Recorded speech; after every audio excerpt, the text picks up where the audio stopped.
Hi guys. So why don't you go ahead and start on the mat on the floor. And we're gonna start with a loose O around our heads. Just go over to bring your head over, loose O, and then I'm gonna go ahead and have you start by closing your eyes. And we'll start by doing our breath work. So same thing we did last week. We're gonna keep doing this one because it's probably one of the easiest types of breath work to do. You can do it at any time, anywhere. So if we can become really good at that, I think John's talked to you guys about the importance of doing this, um, whether you're in a game or any other time. So like I said, let's start by closing our eyes and just start to soften into your mat, onto the floor. And let's all just take one big inhale through our nose. Fill up your belly. Exhale out your mouth. Let's do that again. Big inhale through your nose. Fill up your belly. Exhale out your mouth.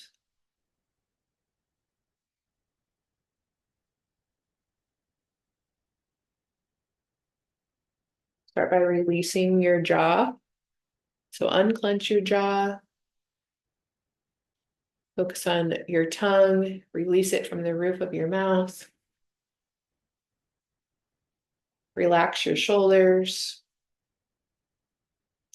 Unclench your eyes.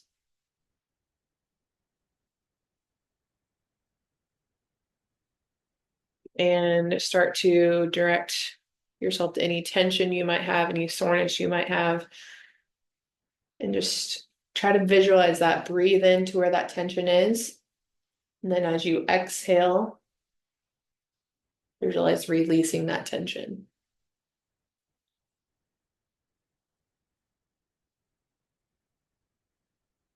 Let's go ahead and move into our breath work. So go ahead and, like we've done before, you're going to take an inhale, counting up anywhere from 2 to 4 counts, pausing at the top of your inhale, exhaling 2 to 4 counts, and then pausing at the end of your exhale. Like I've said before, if it's uncomfortable to do the pauses at the top and the bottom, you don't have to do that. You can even just count up 2, count down 2. And if that's where you're more comfortable, go ahead and do that. So let's go ahead and let's all practice together. Let's all take a big inhale, count 1, 2, 3, 4, pause, 1, 2, 3, 4, exhale, 1, 2, 3, 4, pause, 1, 2, 3, 4. Now I'm going to let you guys do this a few times on your own.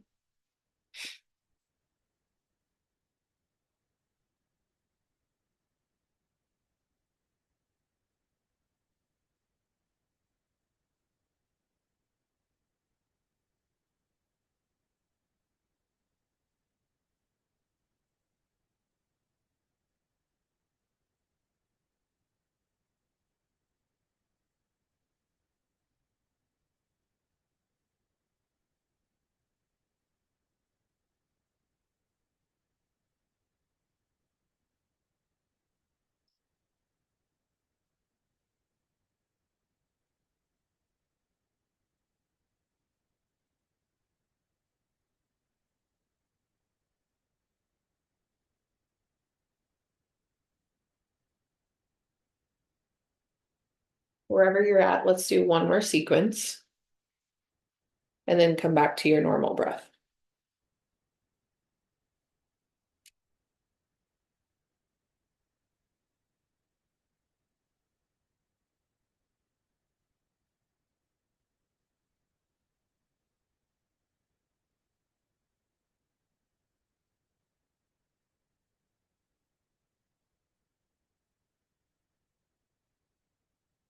Good. I want to challenge you throughout the practice tonight to try to use that breath work.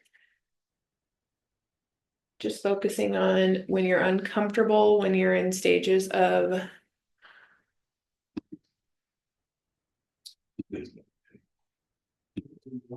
We just have to one like this again. I'm sorry, okay. Like I said, I want you to try to focus on using that breath work throughout the night, and then also just even during your week, when things become challenging, it's a really good way to not focus on what's uncomfortable and what's challenging, and take your mind off of that. So let's go ahead and we're gonna move into kind of some spine warm-ups. I call this pelvic tilts. So you're gonna continue to lay on the floor, hands can just be by your sides, or you can put them on your hips so that you can kind of have a feel for how you're gonna be moving. Bring your knees up and bent. And you're gonna go ahead and you're going to take an inhale, creating a low arch in your spine, tilting your pelvis away from you. And then as you exhale, pressing your pelvis into the mat, bringing your tailbone toward your face. So keep going with that. Like I said, as you inhale, you're kind of creating a little bit of an arch in your low back. Pelvis is going away from your face. And then as you exhale, pressing your low back, squeezing it into the mat, into the floor, and taking your pelvis and your hip bones and bringing them toward your face. If you have your hands on your hips, this can help to kind of guide where your hip bones need to be going. It's pretty subtle. It's almost like I'm sticking my butt out. Like I'm an Instagram model trying to take a photo on Instagram. Seriously, there we get it. Okay. And then I'm tucking my tail and putting my belly button into the floor.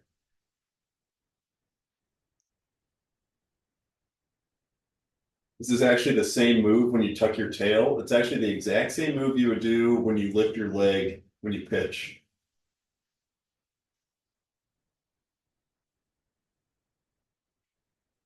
Okay, go ahead and do a couple more rounds of that. When you've done two, go ahead and meet us on all fours.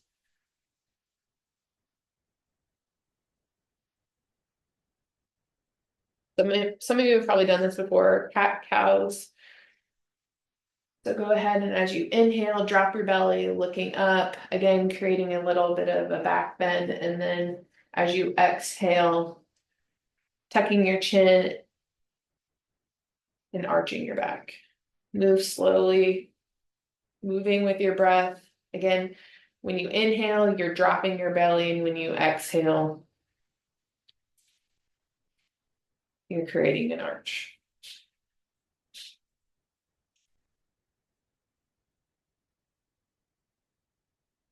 Again, you're still doing kind of that same movement you were doing before with your pelvis.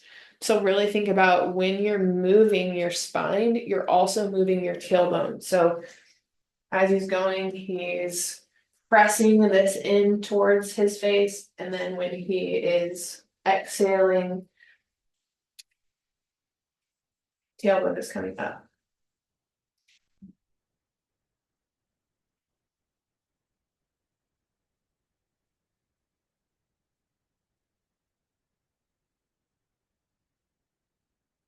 Do one more.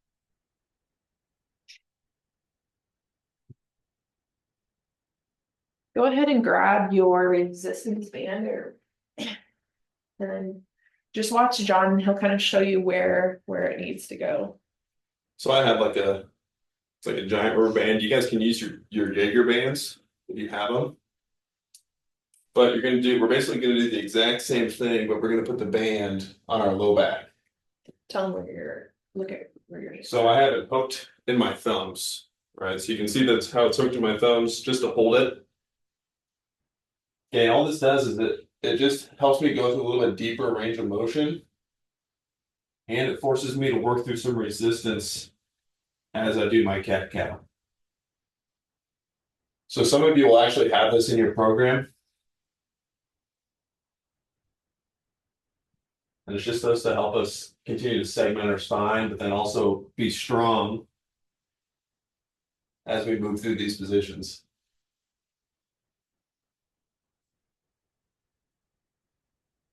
Like I said before, as you're doing this, continue to work on your breath work.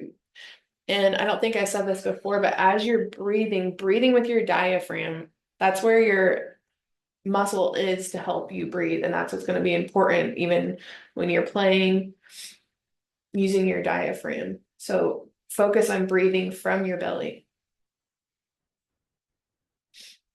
A lot of us are chest breathers. You'll notice if you lay on the ground where you might be breathing from. So really try to focus on where it's coming from. Let's do one more of those.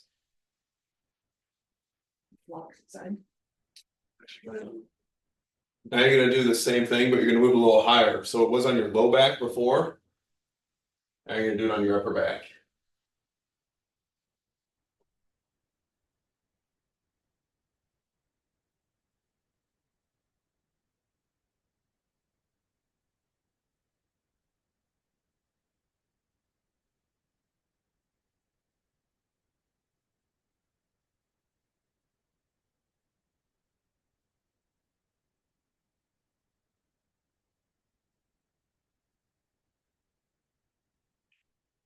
Two more.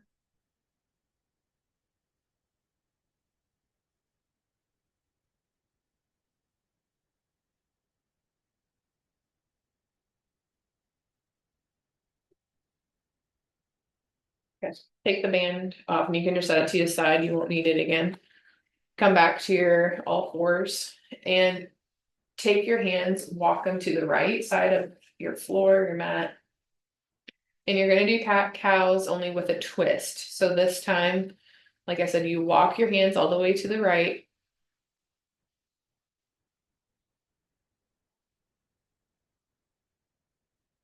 Focusing on your breath, inhaling when you drop your belly, exhaling when you're rounding your back. Focus on your breath, focus on how your tailbone is moving.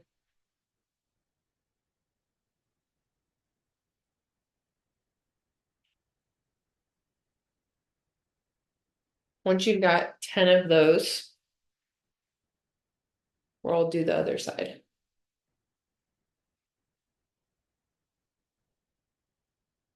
So walk your hands all the way to the left. And then cat cow.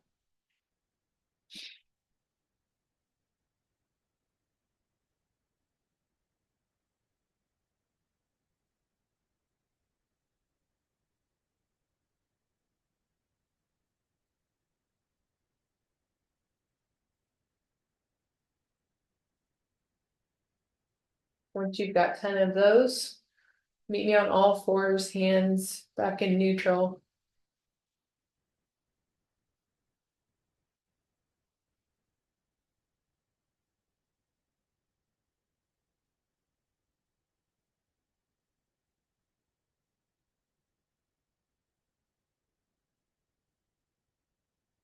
Give a second so everyone can get there. The next one is called threading the needle. So what you're going to do as you inhale, you're going to lift your right arm all the way up to the ceiling, opening your chest as far as it can. And then as you exhale, bringing your right arm underneath of you, threading it underneath your torso and landing on your right shoulder. Your left hand is going to stay bent. You can kind of walk your left hand either out in front of you, off to the side. Walk your fingertips out in front. And just breathe into that shoulder.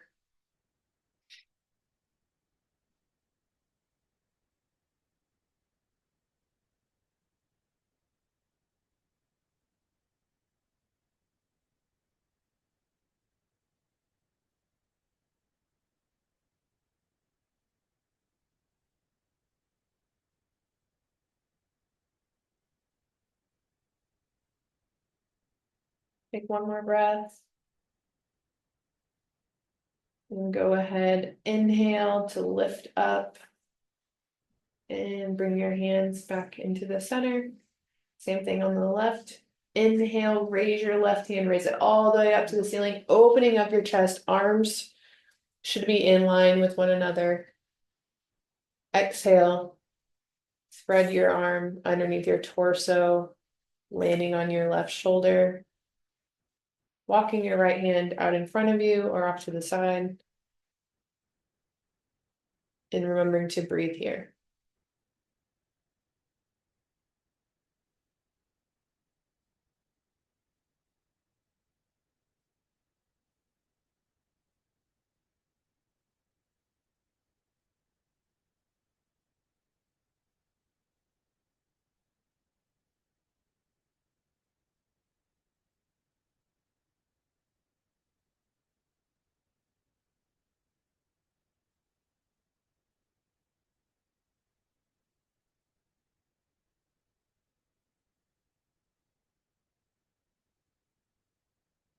Take one more breath.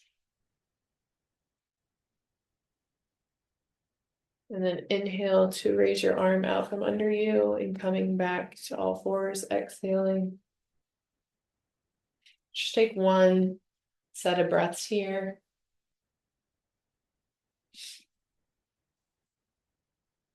And then we're going to come into a lunge. So you can stay kind of where you're at. You're going to inhale to take your right foot in between your hands, left knee stays on the ground. Then inhale to come up, bring your hands to your knees. And then we're going to do a small back bend. So go ahead and interlace your hands behind your back. Press your arms away from you as much as possible. And then begin to create an arch in your low back, looking up to the ceiling. And attempt to raise your arms any amount up towards your shoulders. Continue to press your arms away from you.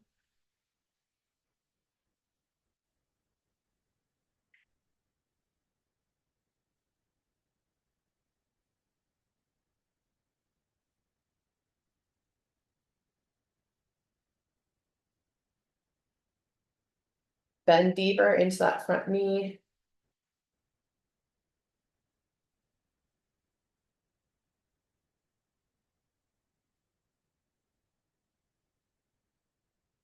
Good. Let's come to the next leg. So go ahead and let go of your arms, bring them back to your knee.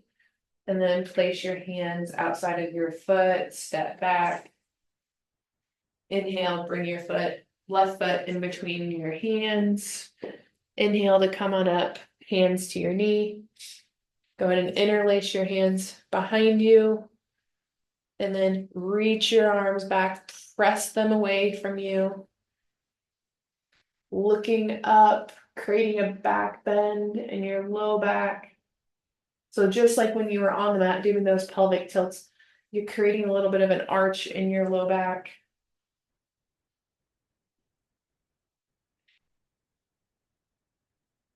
Bend deeper into your front knee.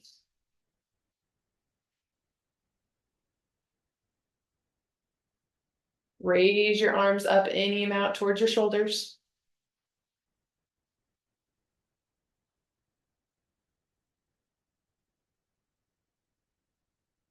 Good. Go ahead and release.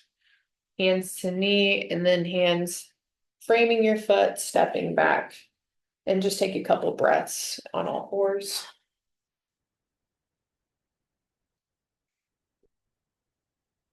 Okay. When you're ready, go ahead and lie back down on the floor.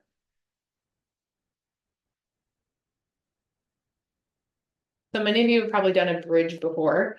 So what we're going to do is a bridge kind of with a back bend and opening up of your shoulders. So go ahead and on your inhale, lift your hips. Oh, sorry, bend your knees first. On your inhale, lift your hips up off the mat. Tuck your tailbone, bring your pelvis towards your face.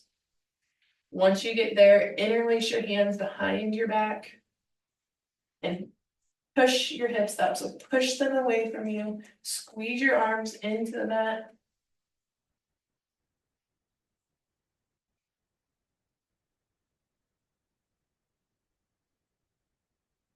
Good. Lift your hips even higher.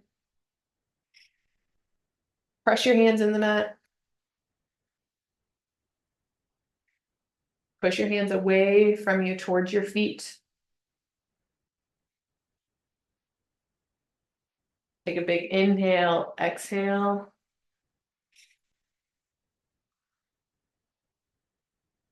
Last one, a big inhale. and then exhale, lower down to the mat. We're gonna do that one more time. So again, knees are bent. Really focus on, like we did at the beginning, those tilting of your pelvis, tilting of your tailbone towards your face. So as you lift, go ahead. Inhale, lift up.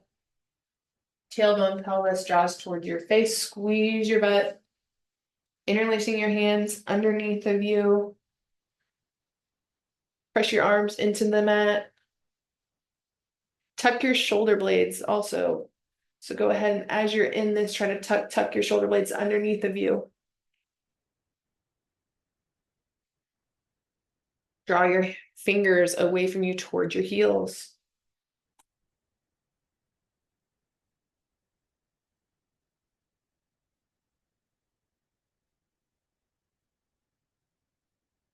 Take one more big inhale.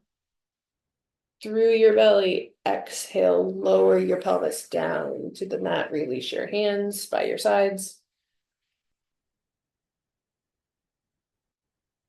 Take a breath, take a couple breaths.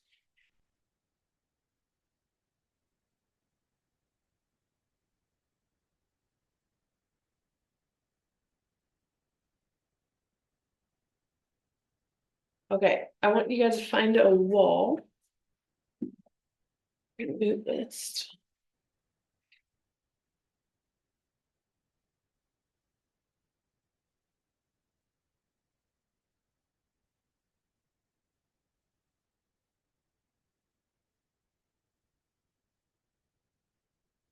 Okay. Let me tilt this up a little bit.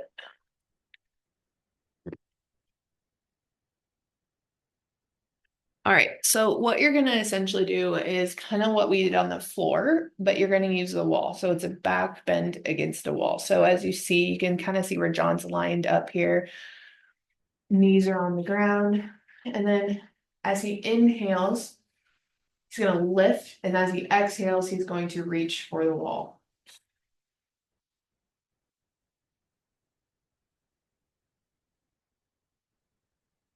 The palms are coming towards into the wall. Elbows up, same thing, hips, lifting your hips, squeezing your butt, squeezing your glutes, squeezing your legs. Pelvis and tailbone are tilting towards your face. And then exhale, come on out. So if you remember when we did our testing, the one thing I had to do was a back bridge. And for a lot of us, it was a challenge. And so doing it on a wall is another easy way. It's just an easier way to practice it without having to support your entire weight. So as you get more and more comfortable with it, you can work your way farther away from the wall and then work my hands deeper.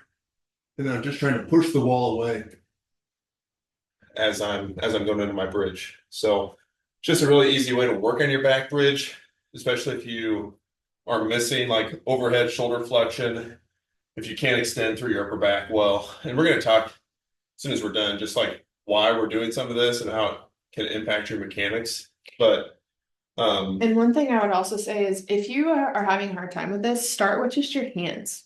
Like you don't got to go full into this big back bend right away. That's really hard for a lot of people, even in a lot of my yoga classes to do. So I mean, this is a really hard move. So if you just want to work on your hands and your arms, try that for now because it's hard to get your shoulders up there.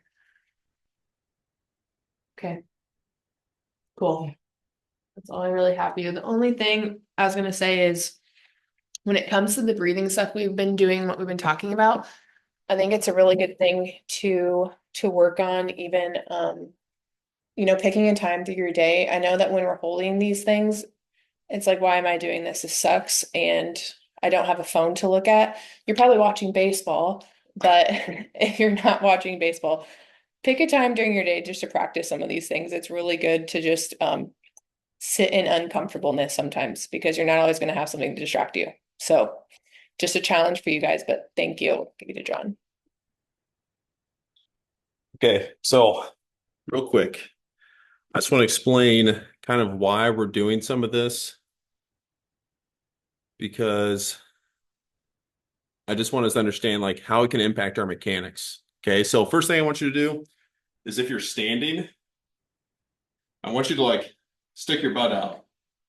Okay, so take your hips and dump them. So stick your butt out, kind of like you're walking like a duck, and then just squeeze your butt and pay attention to how hard you can squeeze it.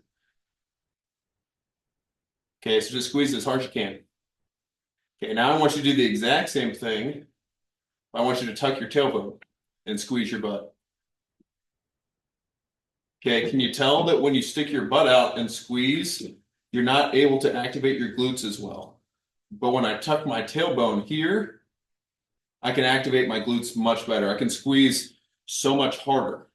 Okay, and so one of the things that we talk about is sitting into our back leg and using our hips and our lower half in order to throw harder. And so if I'm like this during my lift, then it's harder for me to get into my lower half. I'm not able to activate my glutes aren't activated.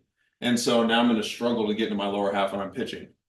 So part of the reason why we do a leg lift, if you watch all these guys, okay, they're showing a slow-mo right now. Okay, but you'll see that as they lift, when you lift your leg, what it does is it tucks your tailbone.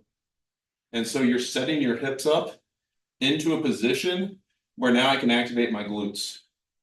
Okay, so you watch some of these guys, think of even like a guy with a high leg kick, like Nolan Ryan would get like way up here, and now his hips turn underneath him, and he's able to get his lower half engaged.